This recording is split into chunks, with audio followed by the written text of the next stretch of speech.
we never get that right. Yeah. Nah, I forgot to arm one of the one of the fucking tracks to record.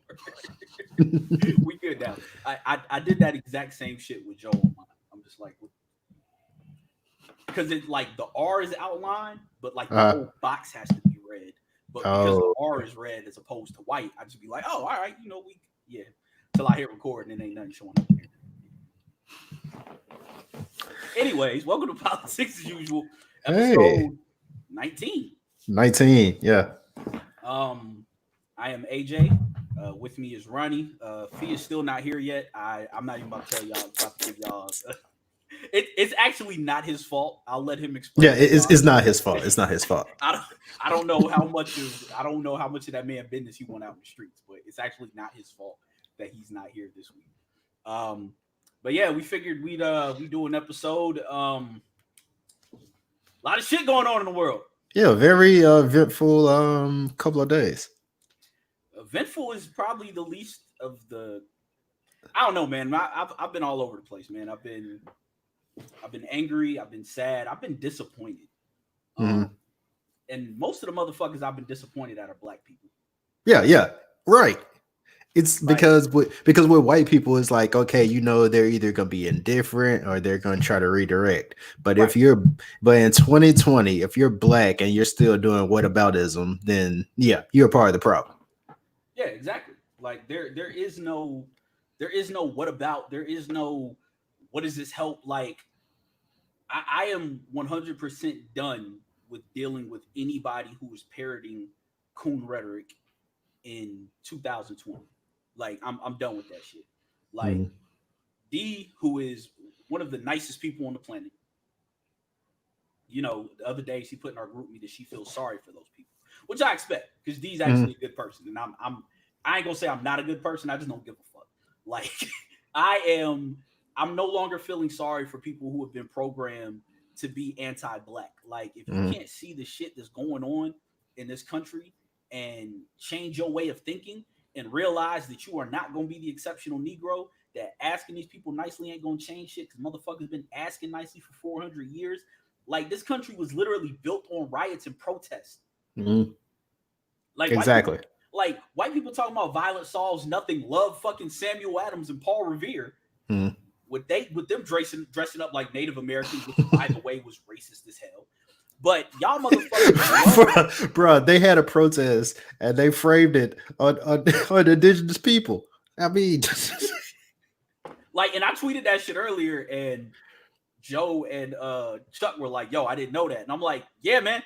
Like, yeah, yes. Like they framed it on like this country was literally founded on riots and racism. Like these are things that are true. And now people are rioting because of racism, and everybody wants to. What I've been shocked by is how many fucking white people who are typically indifferent or all lives matter have been straight up Black Lives Matter. And I don't give a fish points for swimming, but I'm shocked by the shit. Yeah. Genuinely, like, word? Because in the past, like I said earlier, it doesn't excuse it, but in those past cases, there was just a little wiggle room to where you could be like, where you could try to twist it. Here, you can't twist it at all. It is what it is. What you saw is exactly what happened. So if you try to go against that and say like, oh, well, this happened, or maybe he did this, or maybe he did that, then you're just full of shit, basically. Yeah, and the coroner is full of shit. Like we already see them setting. Oh up yeah. The fix is in. The setting up for the officer's acquittal. Like I don't want anyone to be surprised by that. What I care about is the fact that niggas have had enough. When I signed into work today, I was working in silence, which is rare for me. I usually have a TV show on or a podcast or some music on.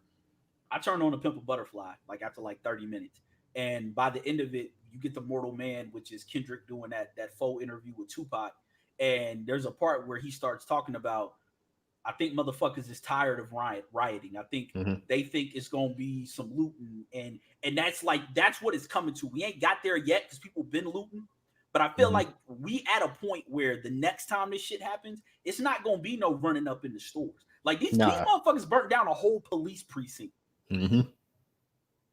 Like people are fed up in Atlanta. They done took over the CNN building.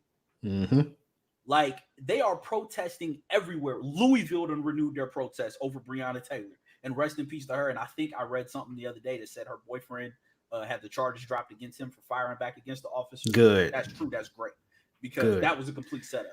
But people are fed up, and I'm glad people are fed up. Like this is what we need right now. Like we can't afford to have this wishy-washy. So for me, the way I'm looking at it is, if you want some cool shit, I'm just not fucking with you.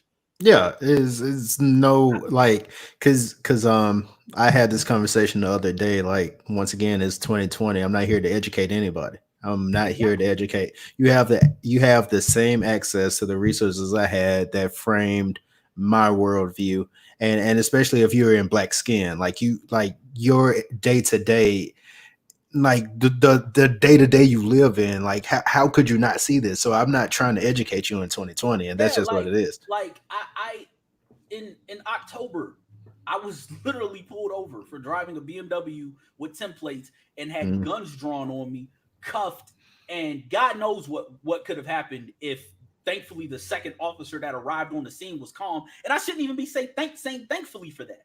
Because he did his job, and that's and you have to say thankfully when someone just does their job in this instance. Like the first officer rolled up because he saw a plastic sleeve in my backseat that was holding my nephew's tablet charger. He assumed it was some drugs because all he saw was BMW black man.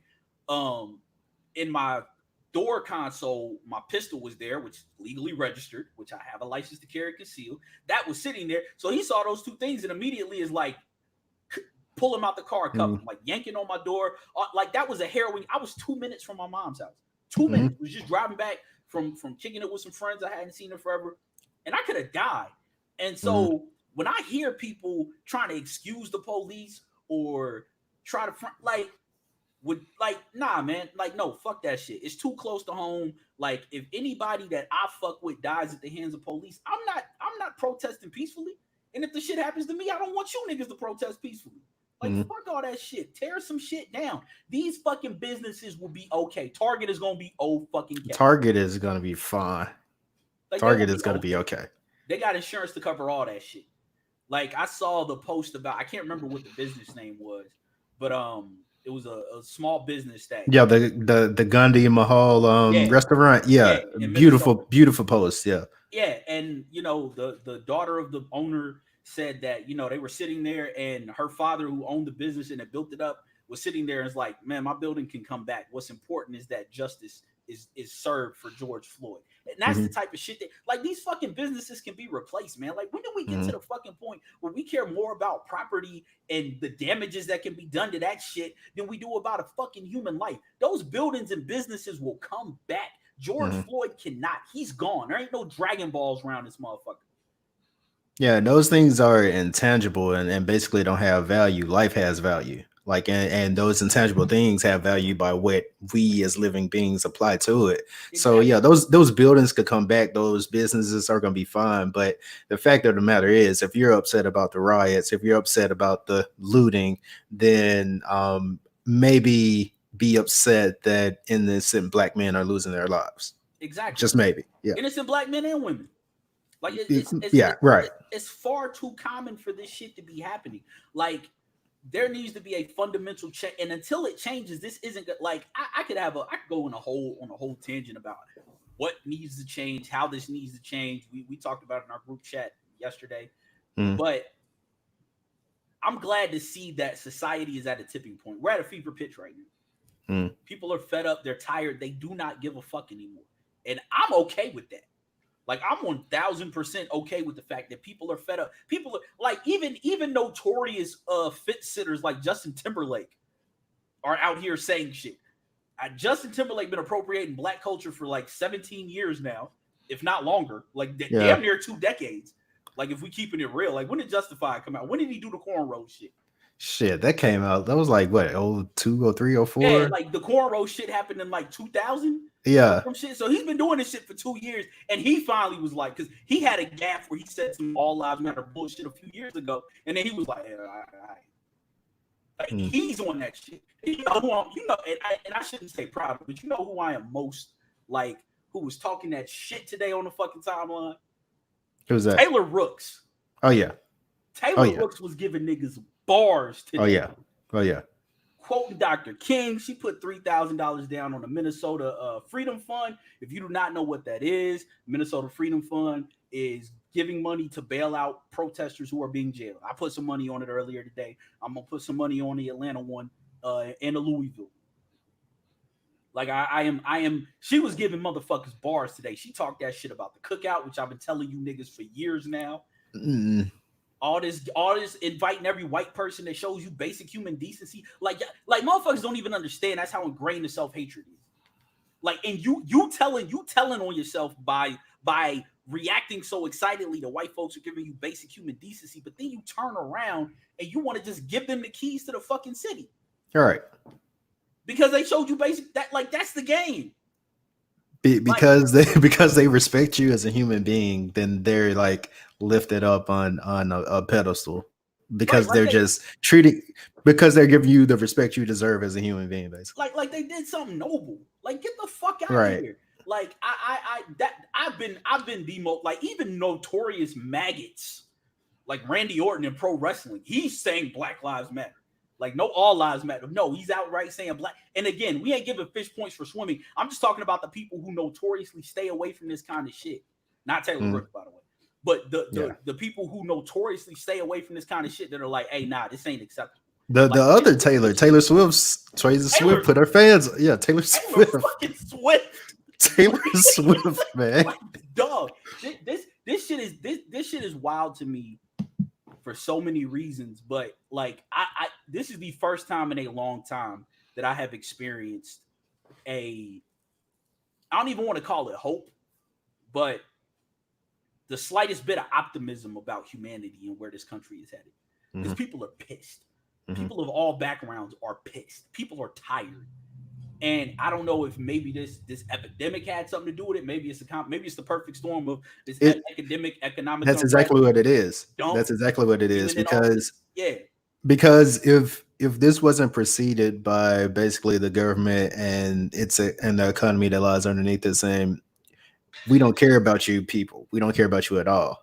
And the fact that a few days ago, before this even happened, like someone on CNN used the word like human capital stock. So you don't even have a life. So once you see someone, and no matter what walk of life you're on, once you see someone lose their life in that manner, you're like, damn, they don't care about me either. So fuck it. And we've been telling motherfuckers this for however long, but better late than never. Like this shit is astonishing. Like I in my life did not think, you know me, you know I'm a pretty pessimistic guy. I have zero faith in humanity. Like I said, going into the 2016 election, this nigga's finna win. Niggas are dumber than y'all think. Like, I'm notoriously like, yo, the worst of the worst will always rise to the top. And this has been for me like, all right, shit. Okay. Like I said, I ain't even mad at white people right now like I normally am. Well, I am. Right. But like, I ain't like no more angry at white people than I normally am. Like, I'm looking at niggas like, yo, y'all motherfuckers are really, like, y'all niggas really are the weakest link. Yeah. Like own worst enemy. Like, you niggas really are, like, it's like you said a couple years ago, a lot of niggas' idea of the best man they can be is a white man. Exactly. And that's what a lot of you niggas is on. You niggas is some fucking coons to the nth degree.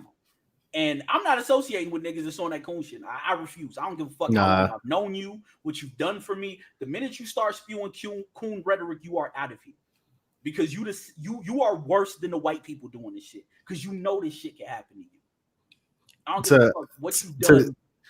To explain this coon phenomenon, basically, there's I haven't been on Twitter all day, but there was a tweet I saw earlier that perfectly encapsulate all of this. To paraphrase the tweet, it's like there's a slave revolution, and the house slaves like, why y'all burning down our plantation? and it comes from a place of comfort. You would rather be in a bad situation but have a sense of comfort than shake the table and get yourself out of that situation because you don't know what lies on the other end. Yeah. And the time has come where you have to realize, like, okay, it's better than this. You can't just accept what they give you. It's better than this, and you got to fight for that. So this ain't that, like, we motherfuckers is happy that instead of chitlins, we getting fucking hog maws now. Right. No, nigga, like it's better than this. Like it's other parts of the pig that we can get around this motherfucker. Like, no, this shit don't have to happen. But probably the funniest thing that happened today that I saw was this motherfucker Sean King, aka Malcolm X, aka Mos Steph, Fatty Luke Scammer, aka M White Shyamalan, and the M stands for embezzle, aka Martin Luther King. This motherfucker went full tilt at Barack Obama. And I was like, now, full disclosure, I don't disagree with everything he said about Barack Obama, but for you to have the audacity for him of all people, yeah, you who the Daily Beast just had an extensive article, and if you want to read the article, I'm finna if you want to, that is an epic takedown. And this is the first time the Daily Beast has done this, but this is worse. Yeah, like I'm finna retweet this shit right now. I just retweeted it on my Twitter account at 4eyes, the Roman numeral 4_eyes. I just retweeted that shit. It's a scathing takedown of him. Mm-hmm. It goes after his handling of the North Star, which he had support from motherfuckers like Susan Sarandon. Susan Sarandon. And then somebody, and then like I don't know, like when people ask him about the money, like, well, we tried it didn't work out. But we see you got a new car though. So where'd all the money going? The thing with him is, and I saw it when Lala tweeted out like a link to his Instagram. It was like, hey, you need to follow Sean King for it. People was like, yo, he's a, and I'm like, yo, y'all gotta understand, these black celebrities don't follow this shit day to day like we do. Mm-hmm. They are outside of the day-to-day experiences of black people. Like, yeah, it's great they're using their platform, but they don't follow what goes on with black people. All they know is for the past 6, 7, 8 years, whenever there's been a racist incident in this country, Sean King is right there. He's front and center, retweeting it, supporting, tweeting out all these links, foundations. So for them, they're like, oh, this is a trustworthy name that we can put some money behind. They don't know simply because of the visibility. Yeah, simply because he's basically like parasitic. Like whenever something happens, he's right there and he's profiting off this. I said the other day, sorry to cut you. I said the other day when the article dropped, somebody was like, he's gonna tweet that he has it was D-Ray actually. D-Ray was like, he's gonna tweet that he has a family emergency, he's gonna ignore the shit. And then Ransom had tweeted something, and I was like, all that's gonna happen is he's gonna start retweeting black trauma, a racist incident, and all this shit's gonna get wiped away. Boom. All this shit blows up, that happens. Boom. Like, that's all it takes. These celebs don't know no better. And I don't blame them for that. It's on us to be like, hey, yo, nah, this dude is a scammer. Nah. We can't fuck with him. He's going to take your money. Like, I tweeted the link to the Minnesota Freedom Fund earlier. Somebody DM me was like, hey, bro, Sean King ain't behind this, is he? I was like, nah, double check that. Nah. Before I put some bread, I ain't putting bread in Sean King. Yeah, they would never see the money. They would never see the money. Ever. Like, I'm not paying for that motherfucker to drive a new. Like, Sean King basically took the mega church pastor formula and spun that shit into, like, he did the shit that Umar should have did, basically. Like, if Umar really wanted the money for his school, Umar should have just started retweeting shit about black trauma and fundraising for that shit and just building and dissolving organizations, because that's all Sean King do. He gets a foundation or a pack or super pack together, has people put bread up for it, fires all the motherfuckers that was excited to join the shit, then pays himself a salary, dips out, rents, repeat. Soon as some shit happens, this motherfucker got a sick relative. I'm in the airport right now flying to see my sick mother. I will respond to these allegations later. Then he just finds a racist incident, retweets it, inflames the fires, and disappears into the bushes like Homer Simpson. That nigga got that shit down pat. That shit is fucking hilarious. It's hilarious, but it's sad at the same time. Like, I can't believe he keeps getting away with this. But it's because you turn on Revolt, and Diddy got this motherfucker on the panel talking. You a black celeb, you trust Diddy, you trust Revolt, you trust that black excellent shit they talking. And once again, if you want to, any celebrity, no matter what race, if you want to step out and talk about this and you make your voice heard, that's cool. But as the host of this panel, I don't think he realizes how tone deaf it was. So he has Sean King, and he has A.B. Schumer talking about two white people. I don't give a fuck what Sean King says about his lineage. He's white. He's basically what John B was in '97. Like we thought John B was like Puerto Rican because of the paper thin, the paper thin chin strap and the fade. Like no, Sean King is white. That nigga's white. He is white.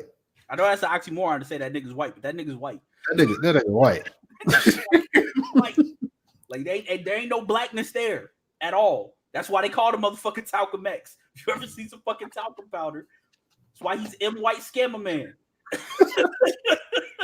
The best nicknames. The best nicknames. He has a whole like when I tweeted out earlier, I was like, I don't know if Martin Luther King is among his cabal of nicknames, but it should be because like, hold on. Chuck tweeted me some nickname earlier. I gotta find that shit.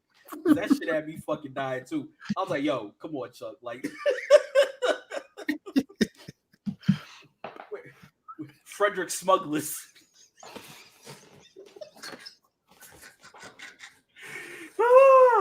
Yo, like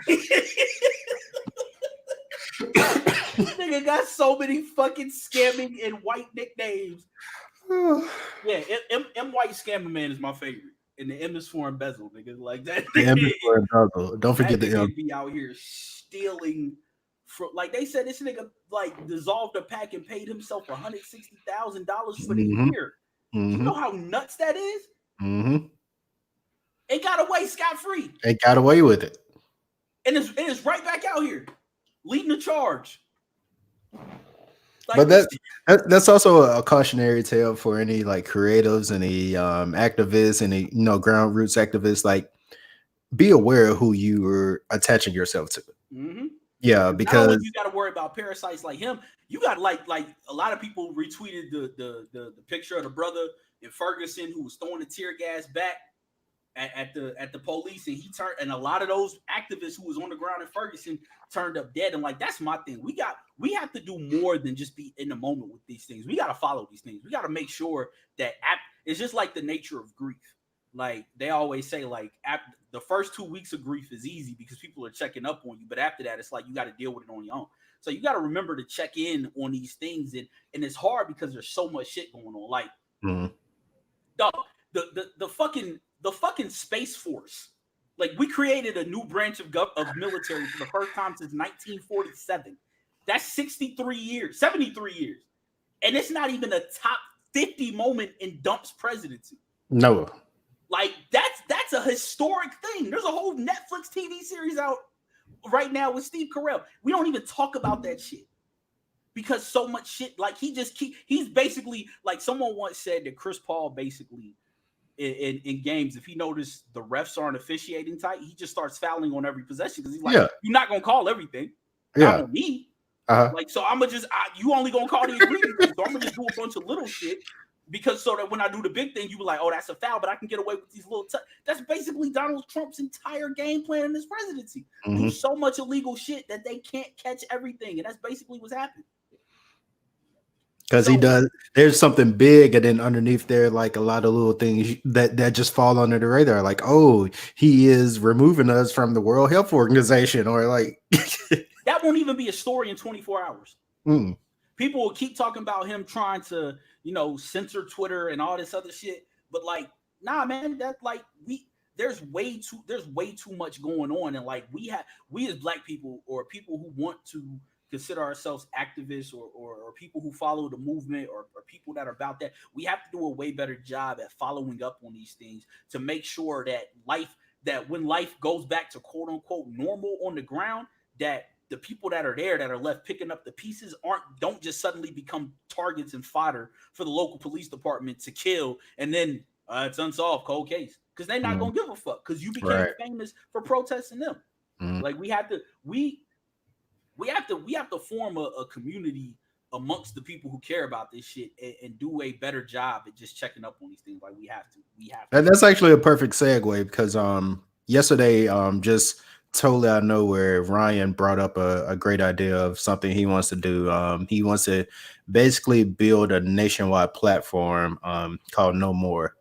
This platform is a database of Black-owned businesses, grassroots organizations, activists, whatever. Just a way for people to make connections and support each other. And it's still in the early stages, but once he told me the idea, I was like, man, we need to run with this because you're onto something here. So yeah, shout out to Ryan. I think along the same lines, that's what we have to do. Yeah, like we have to stay connected to these things. And it's hard to not want to jump from one big fire to the next one, but like we Mm, have to remember the aftermath of the fires too. And there have to be people that are there to like connect the dots and still like talk about things that have happened in the past, because if all we do is jump from one big event to the next one, we're not healing the problem. All we're doing mm, is putting out fires. We ain't stopping the arsonists. We're not right. looking back at the people who were injured by the fire. We're not replanting the trees that were burnt down by the fire. We're not rebuilding the homes. Like we have to do that too. Like there's plenty of stuff to be done. And if people who with the means, both morally, capitalistically, whatever, if those people can turn around and help, like that makes this way better for the people who are fighting, because you do need people to go, because none of us are the types to go out there and like organize a gigantic ass protest. But if we can use the fact that we're all used to gathering knowledge, that we're good at organizing that shit, like that helps. And I tell people all the time, like everybody has a skill that's useful. Yeah, I was just going to say that everybody has to use their skill and the utilize your skill that you are given in the best way possible. If you're a writer, write. If you can edit videos, edit videos. Anything that you could put towards the collective cause, do that. There are going to be some people who prefer to put boots on the ground. There are going to be some people who prefer being the mouthpiece of the movement. So just whatever your skill. I mean, I know I can stand in front of a crowd and get them motivated to do anything, but using this platform that we created, I feel like that's what I can offer to this. So like you said, just got to use your skill and put it forward in the best way possible.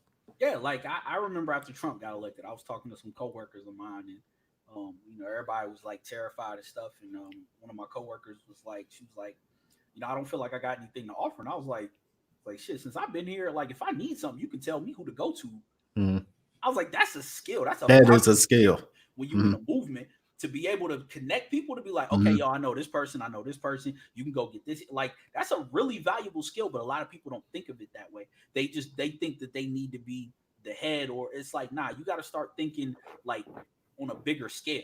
Like Lupe on his live, and I don't agree with everything Lupe says, but Lupe on his live this week was talking about strategic exiting, and he, used the in Lupe fashion, used the metaphor for this shit, talking about that time he went to that Street Fighter tournament and beat like the number one player in the world, and he said one of the things in doing that, he realized that those players aren't playing the game, as in the actual game. They're playing the game. They're playing frame rates. They're playing animation Hmm. levels. They're playing boxes. They can play that game with stick figures. They're not playing that shit. Like they pick characters based on who can recover the quickest from an animation, or who can power up the quickest in the animation. And he started talking about like if you're gonna do a strategic exit of the United States, which was basically his point, how would you get into that?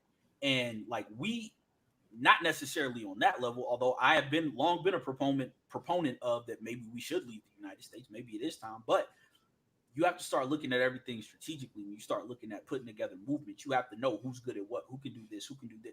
And you think about it, on Twitter, we've all built networks. Hmm. We're all connected to somebody. If even if we don't follow one another, we all know somebody that can get word out there if they wanted to.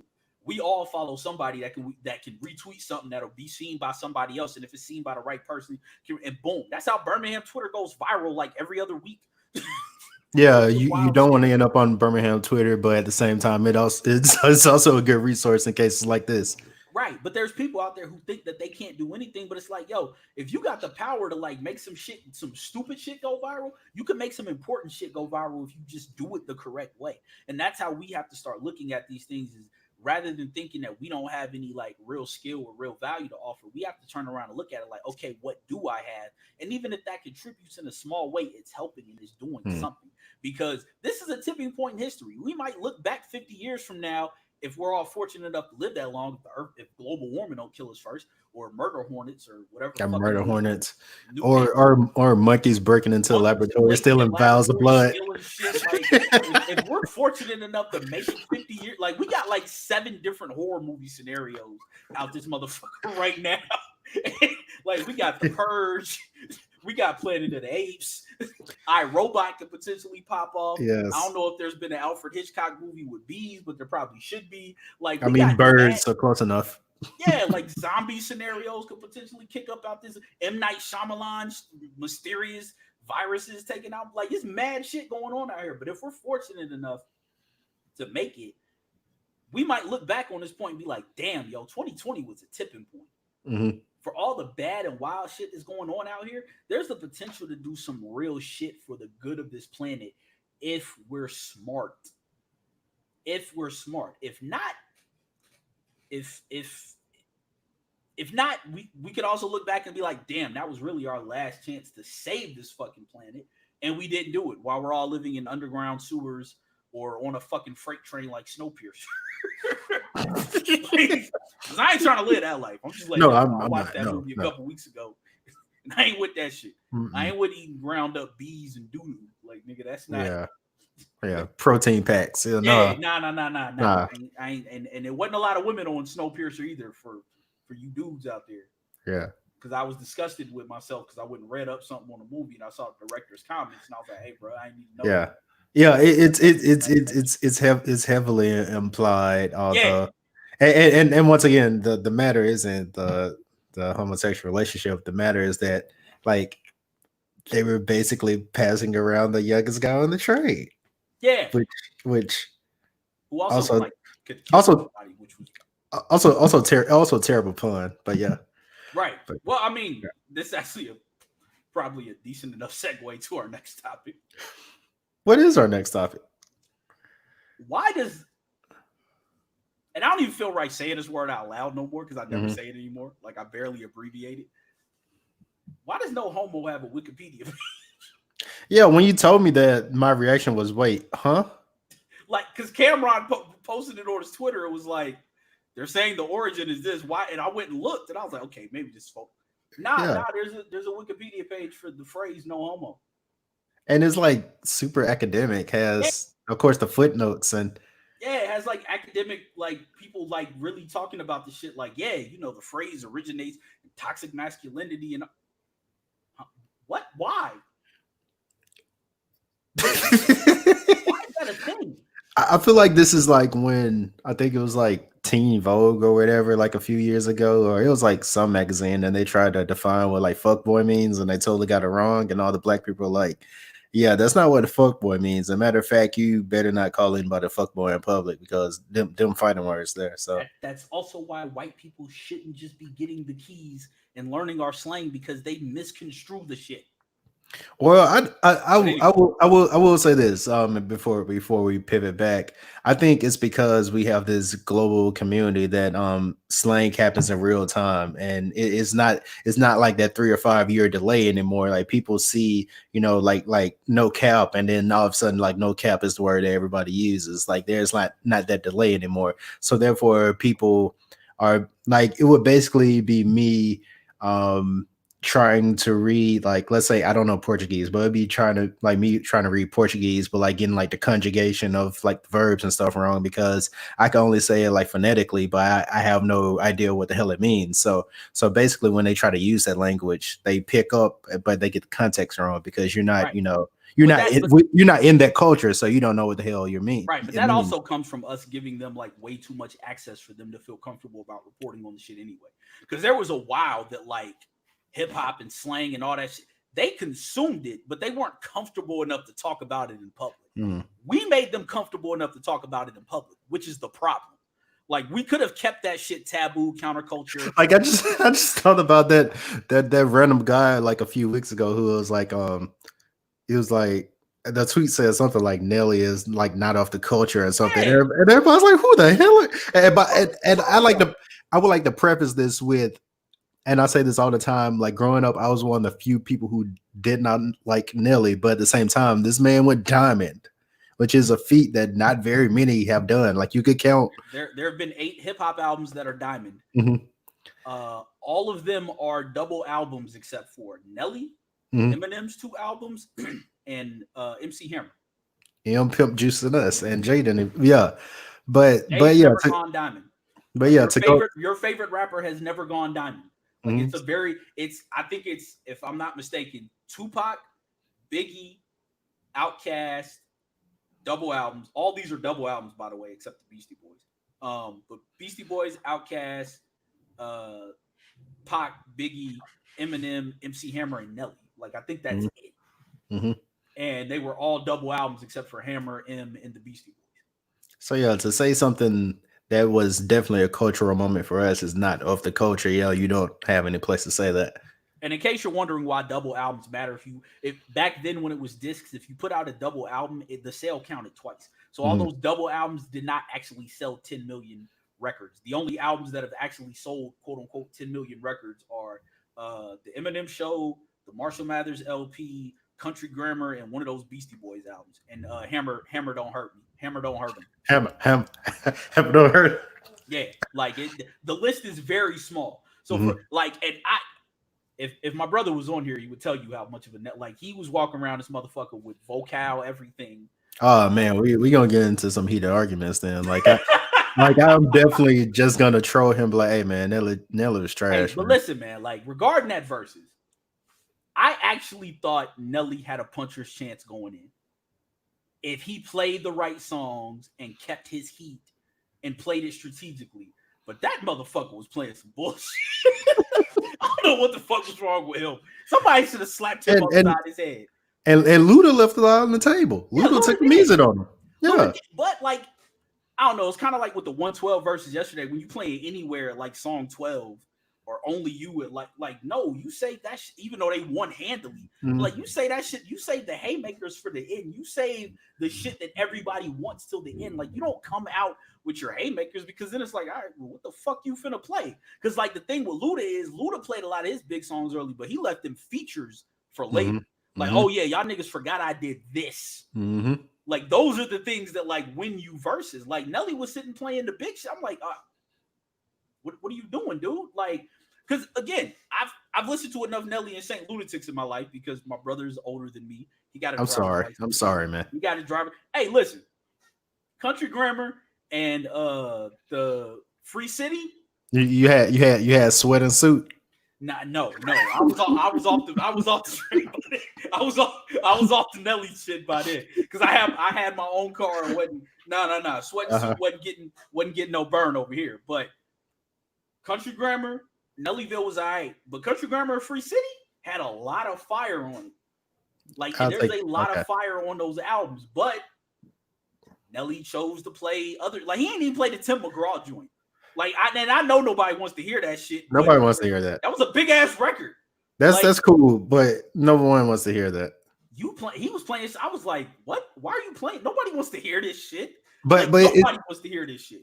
But it's crazy though that these artists like they have such a different idea of what their biggest song was or their best song than the public. And a lot of it goes to like with verses. There's a lot. There should be a lot of strategy involved, right? Like Mhm. Fonte broke down the whole hits versus jams thing, but it also should be like, okay, these are my haymakers that I know I can win. It's like playing spades. Like you got to know that just because you got a king of hearts don't mean that book's walking. You got to wait to play that shit. You got to wait to play a low spade and know when to cut strategically and be like, oh, you played this bullshit? Bet I'm finna steal around right here. Like there's a lot of that to this. Like this ain't like, oh, put up your favorite 20 records and we'll judge them as a whole. This isn't like an NBA game where it's a cumulative score. This is round by round. Whoever has the most is a boxing match. Whoever has the most wins. It would require like an insane amount of discipline, but I would actually prefer like categories like best album cut, best feature, biggest hit, stuff like that. Especially if you go in with especially if you go in with this free form or artists who aren't necessarily in the same vein, like Scott Storch and Manny. Like that was a bit of that was yeah. Like you needed categories in that one. Like, or if you gonna go with M versus DMX, I need categories in that one because they make two totally different veins of rap. Like, I don't need to hear M versus X because that's not this. I don't need them just picking their own records. I need to know. Okay, put up Renegade versus Blackout. Let's go your best J feature. Yeah, but oh yeah. Like let's go with your best club record. Let's go with your biggest hit. Let's go, and then you can do 10 versus like or 10 versus 10 down the line. Like start them off with categories so that it's fair, and then like okay, because too many of these artists are just playing bullshit. Like oh my, well, Jagged Edge I had no faith in to begin with, but even 112 I was looking at some of the shit they was picking. Well, 56 because it was only half of 112 there. Like, I'm looking at 56 like, yo, what are you niggas, why are you playing Anywhere right now?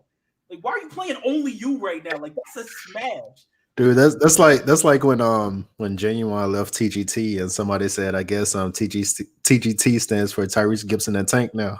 Like it's like the same thing because like yeah. I started calling 112 fit. So they were supposed to come through some festival in Atlanta when I still lived there, and like they broke up right beforehand. And like a couple of the women at work were like, "Oh my god, we want to go." I was like, "Why? I want to see 56." I was like, "What are you talking about?" I said, "It's only half of 112 now. Half of 112. 112. It's only 56." And I was like, "Man, get the fuck." And me, like, I grew up listening to a lot of 112. My mom liked 112. My dad was a big Bad Boy fan, so I listened to a lot of 112 growing up. I personally like I knew Slim and then like whoever else was singing on the song, and I thought whoever else was singing on the song was just cute. I didn't know the other two niggas could actually sing. So I was like, so is it the two that can actually sing, or is it like a mix of them, or is it the other two? And then they was torn like it's two different 112s for a while. So you had it like the Temptations. It's like the Temptations movie. I was like, so we got two different 56s out here. Like, so like, like what the fuck is going? Like one group owns the Instagram, one group like I'm dead ass. Like I know I checked like wait. One group owns the Instagram and then the other group own the website. Nah. Yes. Like Slim and Mike have the Instagram, and I think Deron and Q had the website for a while, but then they like some lawsuit shit. I don't know. I just know 56 was playing some shit that I was like, hey, you niggas bugging. Like they ain't play sweet. They ain't play a lot of this shit that I was like, you know, Jagged Edge only got 3 songs for real. They only got 3 songs. Yeah. They got the ballad, they got the remix to the ballad, and then they got the generic club record. That's it. Like all right. So 3 records. So hypothetical. What's your dream versus matchup if you could pick one? That's a tough one. I would probably go Lupe. Well, nah, because ain't really nobody Lupe can go up against, honestly. Like not from a same vein standpoint.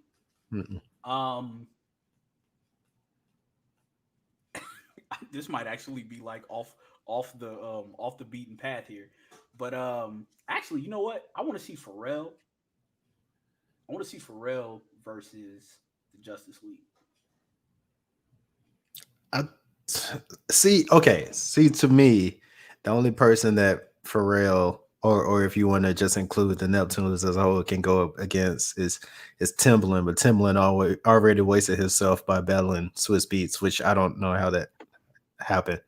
I don't know, but no, I feel like Justice League would pair up well with someone like DJ Toomp or something. I know you're not into like Southern rap, but yeah.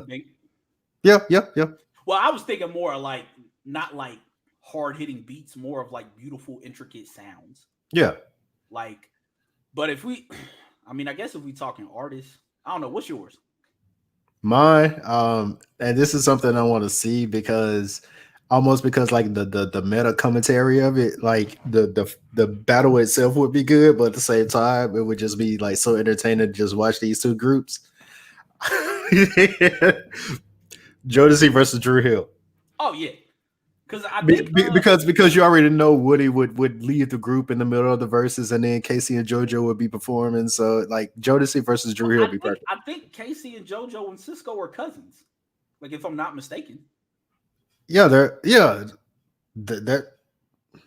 I think Casey and JoJo are cousins of Cisco, if I'm not mistaken. Somebody could correct me if I'm wrong on that, but I read that somewhere like a year ago when I was randomly down a Wikipedia rabbit hole, and I was like, "Oh, these niggas is cousins, like distant cousins." I was like, "Oh, yeah, all right."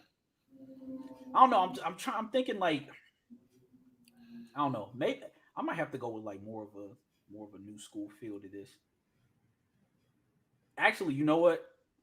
If you're gonna give me my dream versus matchup, and I want to hear these niggas actually versus each other, spitting verses, Lupe and Sean Smith. Okay. Yeah. I would love to. Like the rap nerd in me would love to see that. Or Black Thought versus Royce. Oof. Like some shit like that. Like, and these niggas actually going like verse for verse. I don't care about songs. No, I could get behind that. I could get behind verse that. for verse on some shit like this. Because that Black Thought and Royce pairs up well. I could get behind that. Yeah. Like Black Thought, because those are just motherfuckers that can just rap. Mm-hmm. Like, just give me that. I don't want to hear. I don't. I meant to troll Lee with this when I saw it earlier. His man's Joel put out a joint project.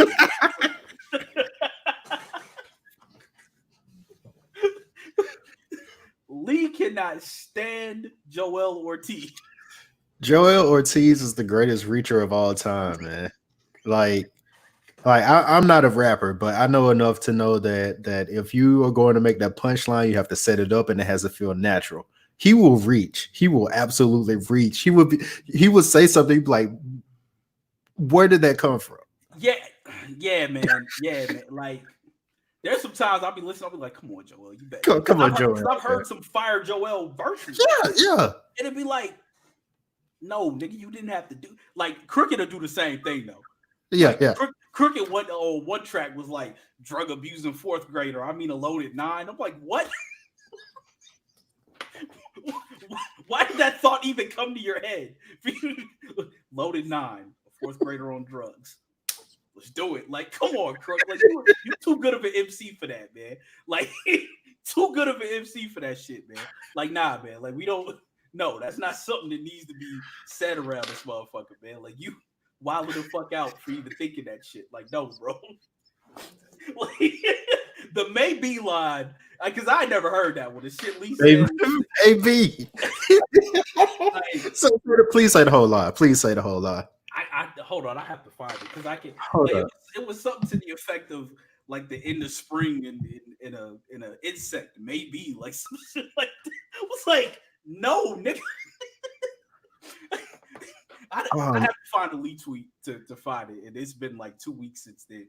But this all happened because Lupe was trolling about joining Slaughterhouse, which I wish they would have let happen. Oh God, I wish they would have let that happen. And Lee was like, nah, he needs to replace Joel instead of Joe. And I'm like, nah, because when you think about it, Lupe raps. If you put all of the members in Slaughterhouse of who does Lupe most rap like, it's Joe Budden. Like, as far as he don't like try to do the monosyllabic shit. Like, he can, but he doesn't. Like, he's more a punchline metaphor, and that's more what Joe is. Like, the other ones, they just like eat up the track of rap fast. Like, if you put him like lined up with anybody in Slaughterhouse, he would be the most natural fit. Joe would be the most natural fit for him to replace. But I would have loved to have seen that, at least a song of it. Yeah. That shit would have been fire. Like, we needed that to happen. But Royce wouldn't let it happen. Royce was like, nah. He said it would be something else. And Lupe put up the gift for Royce with the rocket launcher. Royce having a rocket launcher is still the most, like, why? For Benzino of all people. Yeah, because I guess he was expecting something different when he had beef with Royce, and Royce was like, "Nah, this is not what you want, bro." Yeah, like, no. I have a rocket launcher. Like, I this is mine. I'm in my basement right now. Like, I just casually have a rocket launcher, and I casually have this motherfucker. What's good? Like, Royce might be a top 5 MC of all time just off that alone. Yes, easily. Like, just like, fuck rapping ability. The fact that you went and beefed with one of the worst rap, like, Benzino might be the worst rapper of all time. Easily. Like, if we keeping it a buck, like, I know niggas talk about Silk the Shot, but Benzino might be the worst rapper of all time. And Royce, one of the best rappers of all time, was like, nigga, I have a bazooka. Game, set, match. Nope. Like, I want, like, you remember when Tory Lanez tweeted that shit out about Royce? And like 2 days later was like, he like, hey man, you know, I Pop's tripping. He want me to ask for my bike back. I was just playing, man. Royce was like, okay. He was like, you said it, not me. And you knew it was all bad from there. Like he ain't escalating. He said, just remember, you said this and not me. and Tory Lanez came. Yeah, man, I was tripping. And that's, I mean, I don't understand why people haven't realized by now that Detroit dudes just beef different, man. You do not want to, you do not like that time that Rick Ross had a concert in Detroit and Trick shut the venue down because he was like, you didn't check in with me. Yeah, Trick's no fly zone was basically you check in with him and you have a Detroit act opening for you. That was it.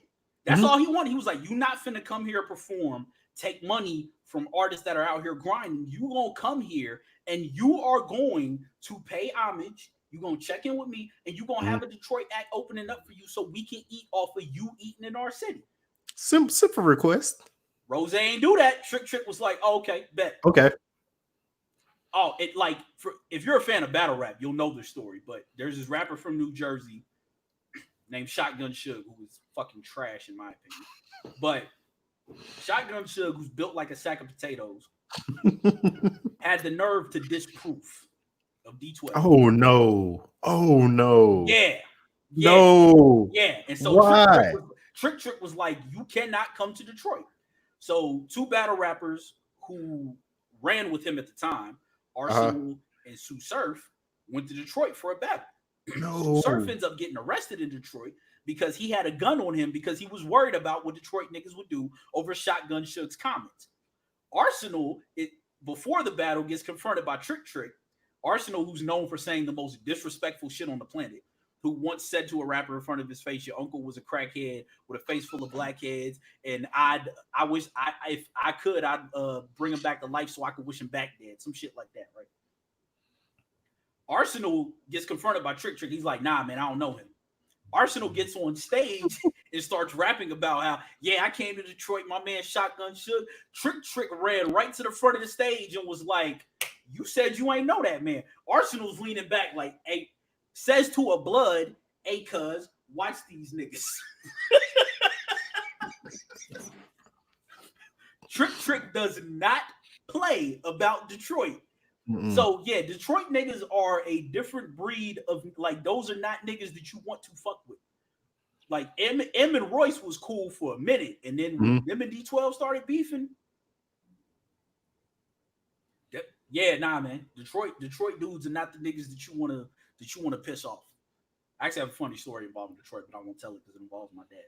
But Detroit niggas are not niggas that you want to fuck with. No, like just period. Like them niggas are not. Yeah, nah, man. Like Trick's no fly zone was respected by damn near everyone, and everyone who didn't. Like there's a list of rappers out there who like you don't want to cross. Like everybody makes fun of E40. That E40 story. Yes. Like people make fun of E40 all the time, but he was really out here, man. The article where they were asking Biggie to rank rappers and he gave E40 a 0 out of 10. The story goes allegedly.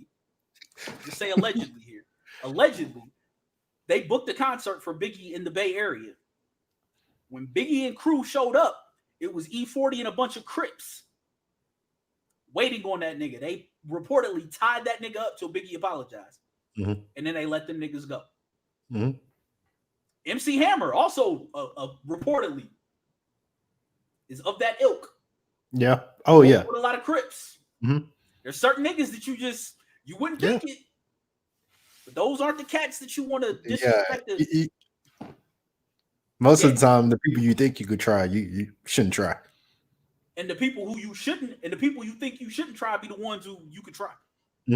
Like, yeah, nah. And just assume that all Detroit rappers are of that ilk because they stick together. And I promise you, Trick seems like a very nice gentleman. I do not want to be on his bad side. Yes, he does a lot for his community. Yes. He's a stand-up fellow. Like, we ain't even being seriously, we're not even being facetious saying that. Like, no, seriously, yeah. He's out here. He does a lot for Detroit. He is a stand-up dude. That is not a guy whose bad side you want to be on. So if you ever are an artist, if you're big enough to be watching this to book concerts in Detroit where Trick cares, but if you are an artist who is booking a show in Detroit and someone says you need to put a Detroit artist on there, just assume you need to put a Detroit artist on there and ask for a recommendation. Yeah. Just don't fuck with people from Detroit, man. Detroit people are a different breed. Like that is a city that is legendary for a lot of reasons, and pissing those cats off is not something that you want to do. Yeah, shout out Scuba Steve, Sada Baby. I don't know who those dudes are. Bro, you know Sada Baby, man. I know the block party. Do you believe in my dreams like Coretta, bitch? Come on, man. Come on, man. Get the preacher to you niggas like a Malcolm X. Got powder everywhere, breaking out the press. Hit the road with my load. You know who also seems to be on that list of people you don't really want to fuck with? And it shouldn't be a surprise to anyone, but Young Thug. Oh yeah, no, yes.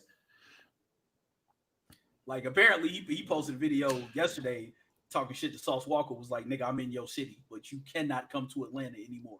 Mm-hmm. Posted that video up of Game copping please after Game like ran off the mouth. Once again, one artist you would think you shouldn't talk crazy to, but nah, popping off his mouth. And the other one you might think because he wore a dress that you can talk crazy to. And the results on that were completely different. I'll kill you dead, call it dedication. The whole Barter 6 beef when he shot up. Yeah, he shot up Lil Wayne's bus. And that was the dude who was swaying with the just imagine that dude like just I said when that video came out, that is one of the scariest videos I've ever seen. Dude, that scared me so much. I was like, imagine that being the last thing you see. Like that's just a level of thuggery that I'm not sure that like we wasn't prepared to encounter that as kids. Like we grew up with niggas you didn't fuck with looking and behaving a certain way. Those niggas broke the mold and was like, okay, we dare you to say something. Which again, any nigga that's willing to walk around in a dress and that ain't trolling is probably a nigga who's willing to do some shit to you. Yeah, so he had his AK tucked under the dress. Yeah. Yeah, I believe everything that Young Thug says. Thuggerilla with it. Yeah, and even though I'm not really, Ron has tried to get me to be a fan of his music for years. I don't really listen to because it's not for me. But he is one of the most talented people in music. Like make no mistake about it. Like the shit he does to accentuate the beat, using his voice as an instrument is an innate talent that not a lot of people give him credit for, and they really should. Yeah, I listened to Barter 6 and Jeffrey the other day, and I was like, this dude was ahead of his time, man. And I'll just go ahead and say it now. Like I mean, I know this is a protege, and please don't come for me, Young Thug, but Gunna is terrible. And to see the praise that Gunna is getting right now, I was like, man, this is but Thug is right here. I could just listen to him. Yeah, I don't know nothing about none of these. I always see niggas retweeting them, and I'll just be like, I'll listen to whatever alternative R&B album came out. That's what I've been on. So what are you listening to right now? I guess if there is terrible fucking year for music, man. Oh, it has been a shitty year for music. Mm-hmm. Like Jay Electronica dropped the album that we have been waiting on for like 10 years. And that the collective we. Yeah, I would the collective we. I heard enough Jay Elec Yamaka bars to last me a lifetime. Jay Elec Yamaka. Jay Elec Hanukkah, Jay Elec Ramadan, Muhammad Assalamaka. I posted a screenshot of that shit somewhere, and somebody was like, "He ain't really say this shit." I was like, "No, yes, he did. Yes, he did." He said, "Jay Elec Ramadan, Muhammad Assalamaka, Rasula something, Wata'ala through your monitor." And I'm not saying something to like disrespect, Islam. I'm saying because I don't know what he said, and I don't want to get the pronunciation wrong. But yeah, like that album came and went, even with the Jay-Z Ghost feature, which was weird. Donald Glover. I still refuse to listen to it. I got through like half of it, and I was like, all right, there's enough 5%er language in here to last me a lifetime. Like I'm cool. Donald Glover's album came and went. I will say, Pray for Paris is still getting spins for me. Pray for Paris is a really good album. West Side Gun. Boop, boop, boop, boop, boom. Yeah. West Side. That's a really good. His voice, I can't do it. Dude, he really rapping on this one though. I know, but like he can really rap, but he sounds like he just inhaled some helium. Like he sounds like a parody of like Joe Pesci, like trying to rap, and I can't do it. And that's no disrespect to him because he can spit. And I like to say that I got to mention this because I was actually listening to it like on my way back to my place. Benny the Butcher threw out the hardest line of the year. Not that there's many to choose from on this album. He said, "Gonna make me Patrick Kane, one of your homies. Let's slide through with the stick and shoot one past the goalie." Benny the Butcher is hard, man. Benny the Butcher is tough. Yeah. Him and Push, two of the only rappers that ever made me like look at my life and be like, well, maybe I should sell. Maybe I should hit the stove, man. Like, maybe I should go get some Pyrex and try to find somebody that's selling coke and make it stretch. You know what I'm saying? See what I can do on these streets. Then I remember prison, and I'm like, yeah, nah. But yeah, nah. Donald Glover's album came and went. Fucking the only albums I've really like paid much attention to this year have been Alina Baraz's album, which is pretty good, and Pablo Brown dropped a new EP. Who? Okay. Yeah, Neo Soul group I listen to. But, yeah. You recommended one of their tracks for me. Yeah. Like other than that, it's mostly been a lot of revisiting. Me, same. And me and Joe talked about this on the 4 Hour show. If I was an independent artist right now, I would be dropping an album and pushing that shit. Mm-hmm. Nobody's dropping albums right now. Nobody's dropping right now. Like this is people are looking for shit to listen to right now. This is the perfect time to find new ears. And it's not that there wasn't anything to drop. It's the moment, like they were thinking from a commercial standpoint, like these big artists is the moment that coronavirus happens. It was like people not gonna be in the mind space to hear, any new music. So all that stuff they can't make no money off of it. Yeah, can't make any money. They can't tour it. Like we don't know when touring is gonna be back to normal. So like you might be able to do a smaller venue, like or a drive-in concert tour, but then you gotta want, okay, where's drive-ins? Where are they big enough to do cities? Will these people drive out to see me? Like the bigger artists aren't dropping. Like so, if I had some music ready to go and I was trying to like blow, I would have that shit out right now because as Joe always says, never stop pushing your record. Like you could be pushing something, you could drop something and push it for the next year and that shit could blow. Like you never know. But they're talking about like maybe fall of 2021 before touring gets back to normal. Yeah. That's a good 18 months between now and then that you could be pushing a project and getting that shit out there. And if you have a project out in the marketplace that hasn't blown up, start pushing that shit again. Start pushing it. People need new shit to listen to. They want new shit to listen to. Because here's one thing we got to move about before I go back to my last point. We got to move away from this model where, and by the way, this is just the way that it's packaged these days, where music has an expiration date of like 3 months. Like, nah, man. Like, I'm still listening to Club Muscle Wangara today because good music is good music and it doesn't expire. A very poignant album. Exactly. Right Track Spot is very relevant. Exactly. Very relevant right now. So yeah, man. It doesn't matter if you've been sitting on that that album for a year and it hasn't been getting any traction yet. It's gonna be new to somebody, so keep pushing it. Yeah. But the previous point I wanted to make, if there is one good thing. And by the way, there are absolutely no good things about coronavirus. But if there is one good thing about coronavirus, is that I don't have to hear Tootsie Slide everywhere I go because that is a god awful song. It's the worst song. This motherfucker really sat and looked like the only way I can conceptualize how he made that song was he was drunk or high watching a video of Michael Jackson moonwalk, and because all he's singing about is the moonwalk. Yes. When you do the moonwalk, you put one foot up and you slide the other foot. That's it. Right foot up, left foot. He just did something different in the video. But all that shit that's why he said, "Don't you want to dance with me? I can dance like Michael Jackson." He's singing about the fucking moonwalk. Yeah, man. Like that's the biggest. It's not. But yeah, man. Yeah. Not John Blaze. No. It's not John Blaze. It's not John Blaze. But if you're an artist out there, you got a project in the marketplace, push it right now. If you got something that's finna drop, push it. Because I can tell, like, I listen to a lot of music and I'm like I'm going through like the shit in my library I was listening to like 16, 17 years ago.